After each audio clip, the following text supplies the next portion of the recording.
এই জমিতে এই মালটার গাছটা 2 বছর বয়স। কত সুন্দর মালটা, সেখানে মালটা আছে, হলুদ আছে, সজনা আছে, পেয়ারা আছে, আখ আছে, আছে বিভিন্ন রকমের গাছ লাগানো। তাহলে মিশ্র বাগানে যে ফল অনেক সুন্দর হয়, অনেক চমৎকার হয় কালার, আপনারা দেখেন। এবং স্বাদেও কিন্তু অতুলনীয়। শুরু থেকে এখন পর্যন্ত কোনো প্রকার রাসায়নিক সারের ব্যবহার করিনি। আমরা এখানে ব্যবহার করছি অনুজীব সার।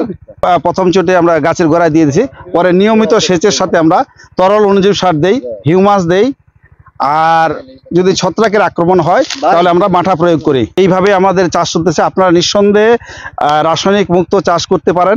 বাণিজ্যিকভাবে না হলেও নিজের যে খাওয়ার জন্য 2-4টা গাছ লাগাবেন, সবজির বাগান করবেন, সেটা আপনারা রাসায়নিক মুক্ত করেন। আপনারা যদি সেই সব উপকরণ, ঘন অনুজীব সার, তরল অনুজীব সার, 10 পাতার রস, পোকামাকড়ের আক্রমণ থেকে রক্ষার জন্য এগুলো যদি না তৈরি করতে পারেন, নেসার ভাইকে অর্ডার দিলে হবে। আমরা একই দামে আমাদের পণ্য আমরা সারা দেশে সরবরাহ করে থাকি।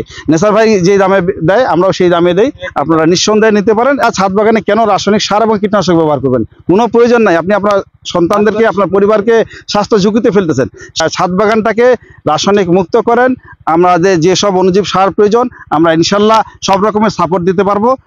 সেটা অনেক টেস্ট পাবেন, চালও পাবেন, নেসার ভাইয়ের সঙ্গে যোগাযোগগুলো পাবেন, যেটা 100% আমরা রাসায়নিক মুক্ত উৎপাদন করছি।